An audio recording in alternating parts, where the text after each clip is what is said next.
이어서 하나님의 말씀입니다. 마태복음 28장 1절에서 6절입니다.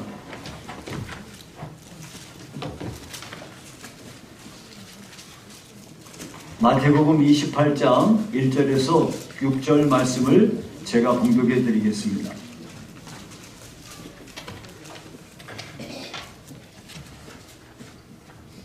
안식일이 다 지나고 안식 후 첫날이 되려는 새벽에 막달라 마리아와 다른 마리아가 무덤을 보려고 갔더니 큰 지진이 나며 주의 천사가 하늘로부터 내려와 돌을 굴려내고 그 위에 앉았는데 그 형상이 번개 같고 그 옷은 눈같이 희건을 지키던 자들이 그를 무서워하여 떨며 죽은 사람과 같이 되었더라. 천사가 여자들에게 말하여 이르되 너희는 무서워하지 말라. 십자가에 못 박히신 예수를 너희가 찾는 줄을 내가 아노라. 그가 여기 계시지 않고 그가 말씀하시던 대로 살아나셨느니라. 와서 그가 누우셨던 곳을 보라. 아멘. 자, 오늘은 예수 부활하셨다는 제목으로 말씀을 상고하도록 하겠습니다. 오늘은 예수님께서 사망 권세를 이기시고 부활하신 날입니다. 우리 기독교에서 제일 중요한 날 하루만 찾아라 그러면은 주저없이 우리는 부활절을 찾아야 됩니다. 어떤 사람은 성탄절을 찾을 수도 있겠지만은 성탄절보다 더욱 중요한 날이 부활절입니다. 그래서 오늘은 이 부활에 대해서 예수님이 부활하신 것이 얼마나 확실한 것인가 여기에 대해서 말씀을 드리겠고요. 여기 예수님의 부활이 확실하기 때문에 우리는 어떻게 부활신앙을 가지고 살아야 될지에 대해서 말씀을 드리도록 하겠습니다. 우리 어린이들이 있기 때문에 제가 가급적이면 설교를 쉽게 그리고 빨리 끝내도록 하겠습니다. 신비가 제일 기뻐하는 것 같아요. 자, 예수님이 부활하신 거는요 너무나 확실해요. 근데 사람들이 여기에 대해서 안 믿는 사람들이 있어요. 그래가지고 어떤 사람들은요 뭐라 그러냐면요 예수님의 시체를 누가 도둑질해 갔으니까 간 거야. 그래서 예수님의 무덤은 비어있는 거야 그래요. 어떤 사람은 예수님의 시체가 담겼던 무덤이 비어있다 그러니까 그거는 예수님이 잠깐 깜빡 기절을 했던 거야. 기절해가지고 정신이 멀쩡해서 거기서 나왔기 때문에 무덤이 비인 거야. 그랬어요. 어떤 사람은 아니야 그거 아니고 예수님의 시체를 딴 데다가 옮겨놓은 거야. 그래가지고 예수님의 시체를 옮겼다고 그래서 이거설 그래가지고 이렇게 말도 안 되는 주장을 하는 사람들이 있어요. 그런데 예수님의 부활은 너무나 명백한 사실이에요. 예수님의 부활이 확실하다는 증거를요 굉장히 그 증거가 많이 있는데 그 중에 딱 하나만 골라 그러면은 뭘 고를 수 있냐면 예수님의 제자들이 변화된 거예요. 원래요 예수님의 제자들은 어디 출생이냐면 갈릴리에 있는 가버나움이라는 조그마한 동네 출신들이에요. 대다수가. 그런데 그 사람들은 바다 나가서 고기 잡고 또 뭐 세무서에서 일하고 뭐 이런 사람들이거든요. 그냥 한마디로 말하면 우리처럼 평범한 사람들이에요. 그런데 예수님이 그 사람들을 이렇게 뽑아가지고 3년 동안 데리고 다니면서 각종 훈련을 시켰어요. 그러면서 예수님이 기적도 보여주시고 막 안진뱅이도 일어나고 눈먼 사람도 눈이 떠지고 문둥 환자가 병도 고치고 죽은 사람도 살아나고 바다 물결이 잔잔해지고 이런 놀라운 기적들을 다 보고서 3년 동안 지냈거든요. 근데 예수님이 이렇게 말했어요. 나 좀 있으면 죽어. 저 대제사장들한테 붙잡혀가지고 죽을 거야. 그리고 3일 만에 살 거야. 그러니까 눈이 막 이렇게 커지면서 사람들이 두려웠거든요. 근데 이 일을 조금만 거슬러 가자면 예수님이요 제자들한테 이렇게 말했어요. 원래는 예수님이 가는 데마다 사람들이 막 구름대처럼 모이는 거예요. 그러니까 어떤 때는 밥도 못 먹어요. 막 너무나 사람이 많아가지고. 그런데 이제 다 이 무리를 떠나가지고 가이사라 빌립보라고 하는 한적한 곳에 가셨을 때 예수님이 제자들한테 물어봤어요. 얘들아, 사람들이 나보고 뭐라고 그러든, 그러니까 사람들이 나를 뭐라고 그러든 그러니까 이렇게 말하는 거예요. 마태복음 16장 14절에 더러는 누구라고요? 세례 요한, 또 더러는 엘리야, 어떤 이는 누구? 예레미야나 선지자 중에 하나를 하던데요. 그래? 그러면 너희들은 나를 누구라고 생각해? 하고 물어봤어요. 그랬더니 베드로가 마태복음 16장 16절에 이렇게 말하는 거예요. 시작. 주는 그리스도시요 살아계신 하나님의 아들이시니이다. 이야, 그러니까 이 말이 두 가지예요. 내가 누구라고 생각해? 그랬더니 주님은 그리스도예요. 그리스도라는 말은 메시아라는 말이에요. 히브리 말로는 메시아고 헬라 말로는 그리스도예요. 메시아, 그리스도, 이 말은 뭔 말이냐면 이전에는 딱 하나님께서 세 부류의 사람에게만 머리에 기름을 부었어요. 왕, 제사장, 선지자를 세울 때 하나님이 기름 부었거든요. 기름 부음을 받은 자를 메시아 혹은 그리스도라고 해요. 그럼 메시아가 누구고 그리스도가 누구냐? 이 세상에 하나님이 오시겠다고 약속하신 세상을 구원하실 구세주로 하나님이 보내는 자라는 말이에요. 근데 주는 그리스도시요 살아계신 하나님의 아들이십니다. 그랬더니 이 답이 100점이야. 예수님이 너무 기뻐가지고 입이 딱 벌. 야, 너한테 이걸 알게 하신 거는 혈육이 아니고 하나님이 알게 했구나. 그러면서 이렇게 기뻐하시면서 딱 여기서 아주 중요한 말을 이제 하시게 됩니다. 마태복음 16장 21절에 이렇게 말씀하세요. 이때로부터 예수 그리스도께서 자기가 예루살렘에 올라가 장로들과 대제사장들과 서기관들에게 많은 고난을 받고 죽임을 당하고 제3일에 살아나야 할 것을 제자들에게 비로소 나타내시니. 그래서 제자들한테요, 자기가 죽기 전에 미리 제자들한테 나는 죽은 지 3일 만에 살아날 거야 하고 미리 예언을 했단 말이에요. 예. 그리고는요, 예루살렘으로 또 제자들에게 또 이렇게 말씀하셨어요. 마태복음 17장 22절에 보니까 22절 23절에 갈릴리에 모일 때에 예수께서 제자들에게 이르시되 인자라는 건 예수님이 자기 자신을 말씀하실 때 인자라고 그래요. 예. 사람 인자를 써서 사람의 아들. 그래서 인자가 장차 사람들의 손에 넘겨져 죽임을 당하고 어떻게 해요? 제3일에 살아나리라 하시니 제자들이 매우 근심하더라 그랬어요. 또요, 마태복음 20장 18절 19절에 보니까 예수님께서 예루살렘으로 올라가려 하실 때 12제자에게 이렇게 말씀하셨어요. 보라, 우리가 예루살렘으로 올라가노니 인자가 대제사장들과 서기관들에게 넘겨짐에 그들이 죽이기로 결의하고 이방인들에게 넘겨주어 그를 조롱하며 채찍질하며 십자가에 못 박히게 할 것이나 제3일에 살아나리라. 여러분 이제 성경을 쭉 읽으셨으니까 아시겠지만은 이 일이 실제로 벌어집니다. 실제로 대제사장과 서기관들에게 팔려가지고 그 사람들이 저 사형에 처합시다, 십자가에 못 박아라 하고 막 해가지고서 예수님이 붙잡혀서 온갖 고난을 당하시고 십자가에 죽으십니다. 그리고 제3일에 부활하리라 하고 예수님이 미리 이렇게 증언을 하신 겁니다. 그러니까 예수님이 부활하실 거는요, 예수님 자신이 먼저 미리 제자들에게 밝혔던 거예요. 뿐만 아니라 예수님을 대적하는 대적자들에게도요, 예수님이 나 3일 만에 부활한다는 것을 명백하게 말씀하셨는데요, 바리새인과 이 사두개인들이 예수님을 시험해가지고요, 하늘로부터 오는 표적을 보여달라고 말했어요. 이때 예수님께서 이렇게 말씀하십니다. 마태복음 12장 39절 40절에 악하고 음란한 세대가 표적을 구하나 선지자 요나의 표적밖에는 보일 표적이 없느니라. 요나가 밤낮 사흘 동안 큰 물고기 뱃속에 있었던 것 같이 인자도 밤낮 사흘 동안 땅속에 있으리라. 그러니까 예수님이 예수님이요, 그 자기를 대적하고 있는 대적자들이 와가지고 하늘로부터 오는 표적을 한번 좀 보여봐요. 그랬더니 요나의 표적밖에는 보여줄 게 없다고 그랬어요.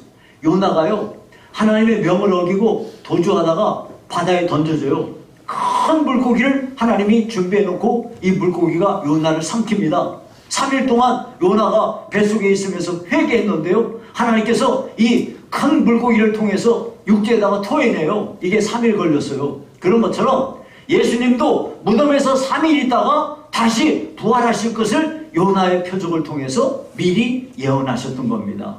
이와 같이 명백한 예수님이 자기 자신에 대해서 나는 부활할 거야, 3일 만에 부활한다는 것을 자기 스스로 명백하게 증언하셨습니다. 두 번째가요, 빈 무덤이에요. 세상에서요, 위대하다고 하는 모든 인물들, 이 세상에서 성인들, 이런 사람들은 전부 무덤이 있어요. 공자도 무덤이 있고요, 마호메트도 무덤이 있고요, 소크라테스도 무덤이 있고요, 석가도 무덤이 있어요. 다 있어요. 여러분, 이 세상에서 가장 강력한 권력을 가졌던 사람들, 최고의 부자들 다 무덤이 있어요. 그런데 예수님은요, 그 무덤이 비어 있습니다. 왜 그렇습니까? 예수님이 이와 같이 빈 무덤이었던 것은 예수님이 부활하셨기 때문에 그 무덤에 머물러 있지 않기 때문에 무덤이 비어 있었던 겁니다. 그래서 예수님의 무덤이 비어 있었다는 증거가 명백한 주님의 부활을 증언하고 있는 겁니다. 또 제자들이요, 참 여러분, 세상에 가장 강력한 증거가 바로 제자들의 변화예요. 이 제자들은 너무너무 평범한 사람이에요. 그래서 예수님이 붙잡힐 때 전부 다 도망갔어요. 근데요, 우리는 예수님의 제자들이 비겁해서 도망갔다고 이렇게 말하는 사람도 있습니다만, 사실은요, 이게 내막이 어떻게 된 거냐면, 예수님이 그 제자들한테 말했거든요. 너희들 다 나를 버리고 도망갈 거야. 나를 부인하고 도망갈 거야. 그랬더니 한결같이 아니에요, 나는 아니에요. 그러면서 베드로는 뭐라고 하냐면, 아닙니다, 나는 내가 죽을지언정 난 그런 거 안 해요. 그러면서 막 펄쩍 뛰었어요. 예. 근데 정작 일이 벌어지자 어떻게 됐어요? 다리야 날 살려라고 전부 다 도망쳤어요. 왜 그래요? 이거는요, 다 우리랑 똑같은 평범한 인간이기 때문에 그런 거예요. 예. 누구나 다 그래요. 이렇게 하고서 도망치고 나서 그 다음에 자기들만 아는 그 집에 모여가지고서 문 탁탁 걸어 잠기고 벌벌 떨면서 앞으로 우리 어떻게 사냐? 지나간 3년 동안 예수님 따라다니면서 한끗발 했는데, 야, 이거 뭐냐? 그러면서 이제 다 허탈하게 있는 그런 때에, 예, 참 이런 사람들이었는데, 이들이요, 예수님의 부활을 목격한 거예요.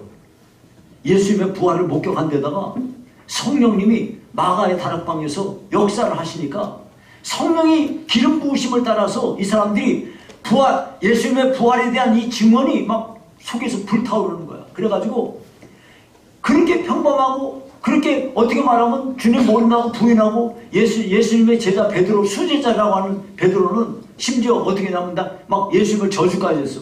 자기 모른다고. 이런 일을 하는 사람이 완전히 바뀌어가지고 어떻게 됐어요? 죽음을 불사하고 어디를 가든지 이 사람들이 한 말이 뭐냐면 예수 부활하셨다, 이거를 증언하고 다닌 거예요. 예수가 부활했다는 것을 전 세계 열방에 증거하고 다닌 겁니다. 그래서 이와 같이 이 사람들이 변하는 걸 볼 때, 만약에 어떤 사람들의 말처럼 이 제자들이 예수님 시체 도둑질해 가가지고 딴 데다 숨겨놓고 예수님 부활했다, 예수님 부활했다 하고 다녔다고 한다면, 어떤 사람이 거짓말을 위해서 자기 목숨 바칠 사람이 세상에 어디 있어요? 그런 건 없어요. 너무나 명백한 증거이기 때문에 그들은 예수님의 부활을 증거하기 위해서 목숨조차 아까워하지 않았던 것입니다. 이것이야말로 제자들이 변화된 것을 볼 때, 예수님의 부활은 진짜구나 하는 것을 확실히 우리가 알 수 있어요. 또 하나가 있어요. 예수님한테는요, 친동생들이 있거든요. 성경에 보니까 친동생들의 변화를 보니까 진짜네, 알 수가 있는 거예요. 여러분, 마태복음 13장 55절에 보면 이렇게 말했어요. 이는 그 목수의 아들이 아니냐? 예수님에 대해서 말하는 거예요. 그 목수의 아들이 아니냐? 그 어머니는 마리아, 그 형제들은 야고보, 요셉, 시몬, 유다라 하지 않느냐? 여기 보니까 예수님의 형제가, 친형제가 몇 명 있어요? 4명 있어요. 4명. 야고보, 요셉, 시몬, 유다. 그런데요, 신약 성경에 보면 야고보서가 있어요. 유다서가 있어요. 그 야고보서를 누가 썼냐? 예수님의 친동생이 야고보가 쓴 거예요. 유다서를 누가 썼냐? 예수님의 친동생 유다가 쓴 거예요. 근데 원래 이 예수님의 친동생들은요, 예수님들은 뭐라 했는지 알아요? 미쳤다고 그랬어요. 미쳤다고. 예. 그 여기 이렇게 말했거든요. 마가복음 3장 21절에 보니까 이렇게 말했어요. 예수의 친족들이 듣고 그를 붙들러 나오니 이는 그가 뭐였다? 미쳤다 함이라.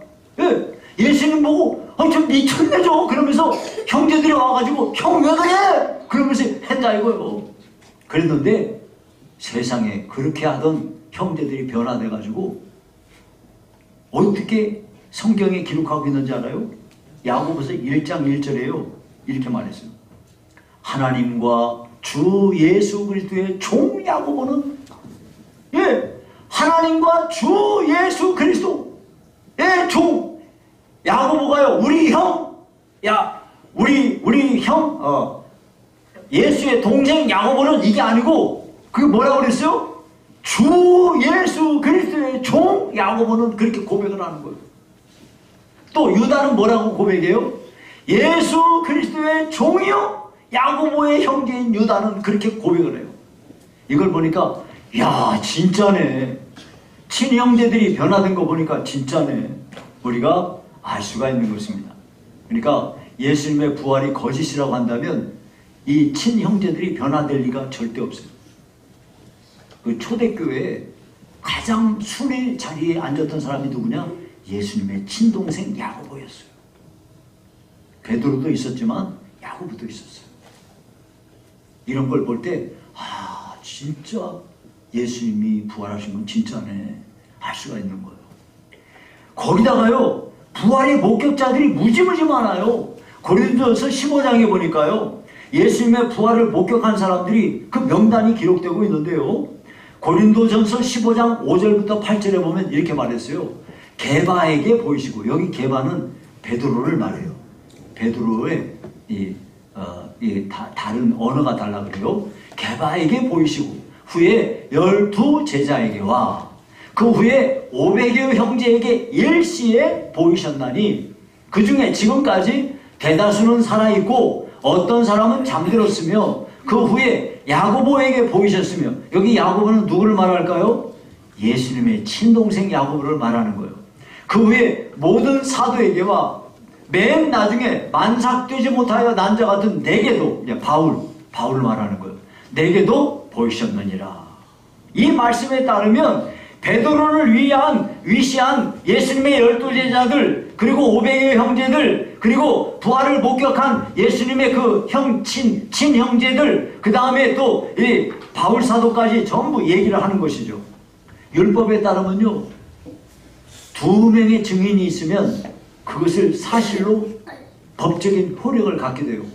근데 여기는 2명이 아니에요. 수백 명이 이게 목격을 했다니까요.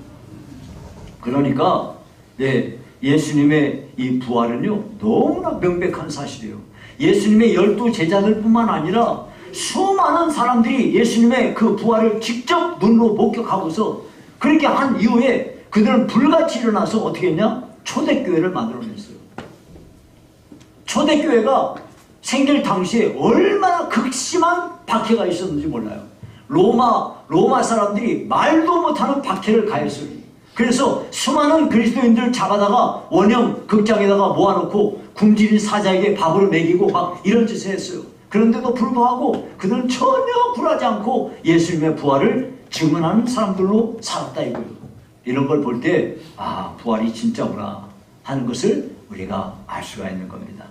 그러면 이와 같이 예수님의 부활이 진짜라고 한다면 우리는 부활신앙을 어떻게 가지고 살아야 될까요?